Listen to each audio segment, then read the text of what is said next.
Bonjour à tous, j'espère que vous allez bien. Aujourd'hui je vous retrouve pour une vidéo que je n'ai jamais faite sur ma chaîne. Je vous parle plutôt de tissu ou d'association patron tissu. Et là j'ai envie de partir de patrons, mais pas n'importe quel patron, les patrons que j'ai pu trouver sur Etsy. Etsy c'est une mine d'or niveau patron. D'ailleurs on peut y retrouver les patrons d'autres marques connues qui ont leur site internet qui leur sert de vitrine, et on retrouve pas mal de leurs patrons sur Etsy également pour avoir une ouverture je pense plus internationale. C'est vraiment un site sur lequel on trouve beaucoup de références de patrons à des prix plutôt dérisoires et avec des originalités qu'on ne retrouve pas forcément dans les patrons qu'on a dans les marques indépendantes accessibles en France ou dont on parle en France. Donc je me suis dit que j'allais vous parler des patrons que j'avais mis dans mes favoris récemment sur Etsy. Je risque de regarder pas mal vers le bas parce que j'ai mon ordinateur sur les genoux. Comme ce sont des noms de patrons en anglais, d'ailleurs je vais y revenir, mais comme ce sont des noms de patrons en anglais avec des créateurs que je ne connaissais pas avant, je ne suis pas forcément... Enfin voilà, il va falloir que je me renseigne en direct avec vous. Je disais, les noms des patrons sont en anglais, très souvent les explications sont en anglais aussi, mais sur Etsy, elles sont très souvent accompagnées de vidéos, donc vous pouvez regarder les vidéos, et même sur YouTube vous avez possibilité de mettre des sous-titres, donc vous n'avez pas forcément besoin de parler un anglais courant pour comprendre les explications du patron, à mon sens. J'ai déjà acheté des patrons sur Etsy, j'ai acheté notamment la robe Imbrielle de Luna Pattern, je vous le mets juste ici, j'avais adoré coudre ce patron. Là je ne vais pas vous parler de cette marque, mais sachez qu'il y a des créateurs qui ne vendent que sur Etsy. Je sais que Solène de l'élégance à la française vend ses patrons sur Etsy notamment. Je pense avoir parlé d'Etsy pour la recherche de patrons de manière plutôt élogieuse, donc maintenant on passe à mes favoris. On va tout d'abord parler de la robe Chantelle, que je vous mets juste ici. C'est une robe avec un esprit un peu baby doll, avec une encolure carrée. C'est pas forcément ce que j'aime le plus, les encolures carrées, mais là je trouve ça plutôt joli, qui part au niveau de la taille de manière un peu évasée.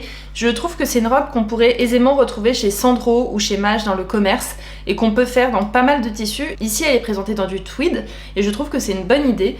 Dans un tweed rose, ça fait très prépi comme style, mais dans une popeline de coton ou dans un velours, je pense que ça peut avoir un effet totalement différent et très joli aussi. C'est une robe qui est d'un niveau 3 sur 5. Je pense que la majeure difficulté réside dans le zip dans le dos. C'est une robe qui est intégralement doublée, et ça, j'aime beaucoup. Ça veut dire que les finitions sont vraiment optimales. Donc je vote pour. C'est une robe, si je la fais, moi j'avais repéré un coton un peu natté jaune, et pourquoi pas me la faire pour cet été. J'ai d'autres idées en tête, mais je trouve que cette robe est plutôt jolie. Toujours chez cette même créatrice qui est Dressmaking Amore, je sais pas si je l'ai mentionné pour la robe Chantelle, il y a le cardigan ou gilet Diana. Je vous mets le dessin technique ici. C'est un patron qui se fait dans de la maille ou dans de la maille tricot, et je le trouve trop mignon. Je trouve que c'est un basique de la garde-robe qui peut être décliné comme vous le sentez, c'est-à-dire que vous avez des bandes, donc pas de boutonnage qui remontent sur le col, vous pouvez les faire contrastantes, vous pouvez mettre des boutons complètement fantaisie et changer radicalement la nature du patron. Je trouve que c'est un patron qui est ultra polyvalent et sur lequel on peut apporter beaucoup de modifications, toutes plus jolies les unes que les autres. J'aime beaucoup ce patron et je pense que je me l'offrirai pour l'automne prochain.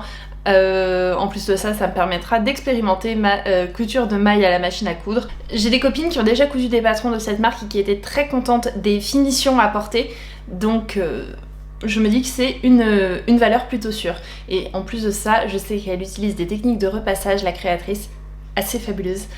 Ça me donne très envie de tenter cette marque. Et vous pouvez la découvrir, elle a beaucoup de très jolis patrons. Je ne coudrai définitivement pas tout, mais il y a de belles idées. Ensuite, on va passer à des pantalons, et j'en ai sélectionné deux. Le premier, c'est le pantalon Taylor de Tint of Mint Pattern. Donc je vous mets la photo du pantalon juste ici.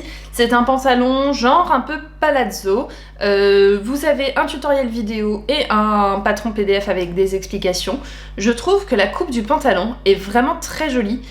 Ce sont des jambes larges, mais vous pouvez le faire en jean pour un côté années 70, vous pouvez le faire en chino, vous pouvez le faire en velours côtelé, vous pouvez le faire vraiment dans beaucoup de matières différentes.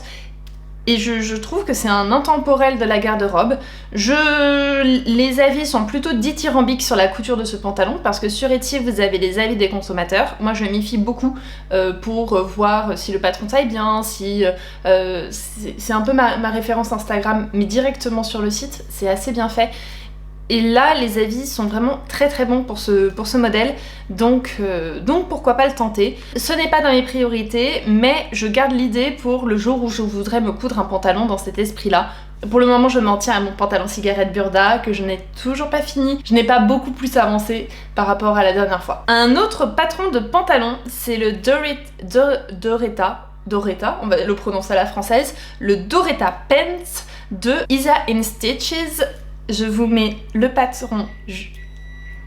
Mon four m'appelle, je reviens. Vous serez ravis d'apprendre que mon gâteau au chocolat est cuit. On reprend. Je vous mets donc le dessin technique du patron juste ici. Pour le coup, c'est vraiment un pantalon cigarette. Je le trouve très bien coupé. Les avis sont encore une fois très bons. Les utilisateurs ont mis des photos du pantalon cousu et c'est plutôt pratique. Je le trouve vraiment très très chouette. Alors pour ce pantalon, il faut obligatoirement un tissu avec de l'élastane, j'imagine, parce qu'il est quand même très moulant. Mais il m'inspire beaucoup, il a une braguette, il m'inspire bien, je l'ai mis dans ma liste de favoris et il n'est pas impossible que je me le couse prochainement, j'aime bien. Ce qui est sympa aussi sur Etsy, c'est que quand vous descendez sur le site, à la fin vous avez des suggestions de patrons, où vous avez les autres patrons du créateur, et alors là on peut s'y perdre, hein. Moi je peux y passer des heures et des heures et des heures à retourner Etsy et à découvrir toujours des choses plus belles les unes que les autres. C'est assez fabuleux, mais c'est aussi très tentant. mais c'est une fonctionnalité que j'aime bien sur ce site. Donc pour le Doretta Pants, il est aussi dans mes favoris. On est vraiment sur des patrons très basiques. Maintenant on va passer à des patrons un petit peu plus originaux. Le premier c'est la Graduation Dress de Mai Ardour. J'imagine que ça se prononce comme ça. C'est une robe, donc je vous mets le dessin technique ici. C'est une robe qui se coud dans du jersey et vous avez des biais contrastants au niveau de l'ourlet et au niveau de l'encolure. C'est très à la mode cette année ce type de haut avec le biais contrastant. Ça fait très esprit Chanel. Moi j'adore ce genre de détails et en plus vous pouvez le varier dans tous les coloris du monde. Vous pouvez faire rose avec un biais crème, vous pouvez faire rouge avec un biais orange, vous pouvez faire vert avec un biais jaune, ce que vous voulez. C'est vraiment très polyvalent. Vous avez une version courte et vous avez une version longue. De mon côté, ce sera évidemment la version longue parce que la version courte, je la trouve vraiment très courte. Et j'aime beaucoup le jeu de... Le patron est évasé au niveau des jambes.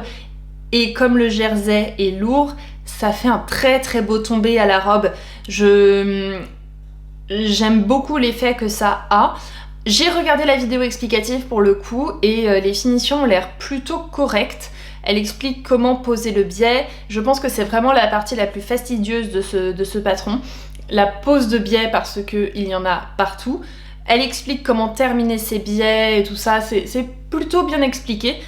Et les commentaires, ce sont souvent des débutantes qui ont cousu cette robe et qui l'ont cousue très rapidement. Donc ça m'a un peu donné envie de la tenter. Non pas que j'ai envie de me confronter à des niveaux faciles, mais de me dire que c'est une robe rapide à coudre.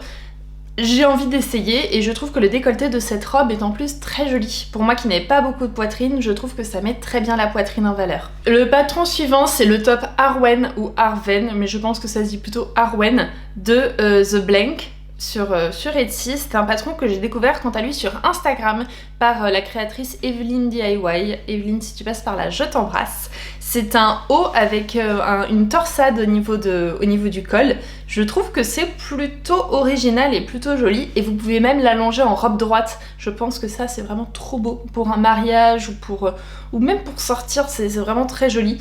Et donc c'est torsadé sur l'avant et ça part avec deux bretelles épaisses. Ça fait presque encolure américaine. Moi je trouve que c'est très mignon, très saillant. C'est un patron que vous pouvez coudre j'imagine en viscose, en coton, mais plutôt dans des matières un peu fluides. Donc tout ce qui est popeline, satin, voilà. Je pense que ça s'y prête très bien. J'ai l'impression que c'est un patron qui est intégralement doublé. Comme ça, enfin du moins je ne vois pas comment il pourrait avoir juste une parmenture, donc dans tous les cas même s'il n'est pas doublé, je le doublerai intégralement. Vous commencez à me connaître et je trouve qu'il est assez joli, assez original et il n'a pas de pareil dans dans les patrons qu'on connaît déjà, accessibles et dont on parle beaucoup sur l'Instagram français. Donc à tenter, et je sais que Evelyne a inspiré beaucoup de personnes par la couture de ce petit top sur Instagram, dont moi. Mais en plus c'est un top à mon avis qui rentre dans très peu de métrages, et ça on aime bien pour liquider un peu nos chutes un peu trop encombrantes. Je poursuis cette visite d'Etsy avec la robe qui n'a pas de nom. Cette robe n'a pas de nom. Bon, dans tous les cas, cette robe n'a pas de nom, mais elle est de chez Studio Rosado. C'est une robe avec encolure américaine. Ouh, attendez, une porte qui claque. Décidément, que d'aventure dans cette vidéo. Donc, c'est une robe slash top de chez Studio Rosado. C'est une robe avec une encolure américaine, un très gros nœud dans le dos. Le dos est ouvert avec une goutte. Et moi, je trouve que c'est assez joli à faire en robe. En viscose, je pense que ça s'y prête très bien. L'année dernière j'avais acheté une viscose chez les Coupons de Saint-Pierre, un peu sur un coup de tête slash coup de cœur, et je ne sais absolument pas quoi en faire, et je la vois bien dans ce genre de robe finalement, donc peut-être m'offrir ce patron qui est en plus à 5 € actuellement pour la faire. Encore une fois, les avis sont plutôt bons sur cet article, et la gamme des tailles est plutôt correcte, et en plus de ça elle met en photo une des pages du livret, et la goutte dans le dos est fermée par un biais, et je trouve que c'est très joli comme finition, donc je suis assez tentée de le tenter. je vous dirai ce que j'en ai pensé, mais je pense que ma viscose dans le placard partira dans ce type de robe. Attendez, je vais vous la chercher, ça vous parlera peut-être plus. Hop. Il s'agit de cette viscose avec un imprimé tropical faussement toile de Jouy, et je ne sais pas quoi en faire, et donc je la vois plutôt bien dans ce genre de robe avec encolure américaine, gros nœud, assez longueur genou, coupe assez droite. Je me dis que ça s'y prêtera bien pour les soirées d'été. Ensuite on passe sur un top.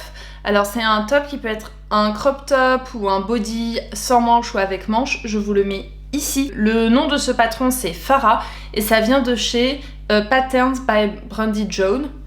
Je vous mets de toute manière tous les liens dans la barre d'infos avec les liens des boutiques pour que vous puissiez aller voir. Cette fois-ci, c'est donc un haut avec un col faussement polo et un grand décolleté. Je l'avais découvert sur le compte Instagram de Sandra BLNE, si je ne dis pas de bêtises.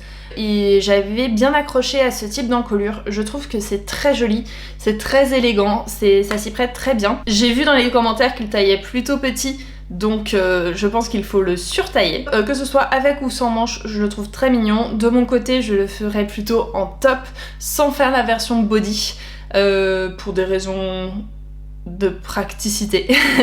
je le trouve plutôt bien. Il n'y a pas beaucoup d'explications données sur la page Etsy. Le patron a de la gueule, comme on dit. Je pense que pour le col, il faut mettre du molleton pour qu'il se tienne bien, ou mettre quelque chose, un thermocollant ou j'en sais rien, pour qu'il se tienne, parce que j'ai peur qu'avec seul des épaisseurs de jersey, parce que oui c'est un top en jersey, j'ai peur qu'avec seul des épaisseurs de jersey ça fasse un peu mou comme effet. Dites-moi ce que vous en pensez, peut-être que je parle en tant que novice hein, pour ce cas-là, mais il faut peut-être alourdir un peu le col pour qu'il se place bien sur les épaules. Donnez-moi votre avis en commentaire, ça m'intéresse. Et maintenant, on va passer à des robes de soirée que je ne coudrai jamais parce que je n'ai jamais l'occasion d'en porter. Mais la première, c'est la Fairy Dress de Chic Afrique Pattern. Je vous mets le dessin technique ici. On est sur une très belle robe avec des découpes princesses qui mettent énormément en valeur la poitrine, des bretelles, un dos en V, et sur le devant vous avez une fente, ça fait presque robe de mariée, elle est incroyable. Je n'aurai jamais l'occasion de porter ça, hein, mais je la trouve quand même incroyable. Et les commentaires sont très bons, encore une fois. Ils donnent vraiment envie de se procurer la robe, même si c'est une coupe. Oh, je la porterai pas pour aller au travail, hein. Mais je la trouve très sexy, très glamour. En fonction de la couleur dans laquelle vous la cousez, ça peut avoir un effet radicalement différent. En blanc, ça peut être une très jolie robe de mariée ou une très jolie base de robe de mariée. Je trouve qu'elle a vraiment quelque chose. Et oui, elle est jolie, hein, on va pas se mentir, elle est jolie. Mais peut-être un peu moins portable. Et la dernière, pareil, que je trouve assez jolie. Alors, je mets une réserve sur celle-là parce que j'ai vu des versions que j'aime bien et des versions que j'aime moins. C'est la Cold Dress de Kiana Bonolo. Je crois que Kiana Bonolo est une tiktokeuse, je m'y connais pas vraiment. Mais elle fait des patrons de couture qui sont plutôt jolis. Et là, c'est une robe avec un col bénitier que vous attachez dans le dos. Vous avez donc un gros nœud dans le dos. Elle est très ouverte dans le dos et vous pouvez faire une fente sur la jupe ou pas d'ailleurs. Moi, je trouve que juste le col bénitier sur cette robe est ultra prononcé. Et donc sur le côté, ça doit vraiment faire pas bénitier mais baptistère pour le coup. J'avais déjà fait cette blague sur une ancienne vidéo, mais je me recycle, que voulez-vous, je suis un peu écolo. Bref, là pour le coup j'ai peur que le décolleté soit vraiment trop prenant, mais je trouve que c'est une jolie robe de soirée et je crois qu'elle est très rapide à coudre en plus. Donc si vous avez peu de temps pour coudre une robe pour un mariage ou pour une soirée ou que sais-je, et que vous avez un tissu plutôt fluide, je pense que cette robe s'y prête parfaitement. Je sais que c'est une finition parmenture, mais j'imagine que vous pouvez remplacer ça aisément par du biais à voir selon la construction de la robe. Et voilà pour mes favoris Etsy du moment. N'hésitez pas à me dire si cette vidéo vous a plu, si vous avez des découvertes sur Etsy que vous souhaiteriez partager avec moi. N'hésitez pas à me dire si vous souhaiteriez une version un petit peu plus hivernale, automnale, avec des manteaux, des vestes, tout ça. Là je vous ai parlé d'un cardigan, mais en soi vous pouvez le porter ouvert en été sur votre débardeur. Je vous dis donc à très bientôt pour une prochaine vidéo, et jusque là on se parle sur Instagram. Bye bye. Oh mais je vous ai pas dit, je porte le dernier patron d'Atelier Bernie qui est sorti aujourd'hui.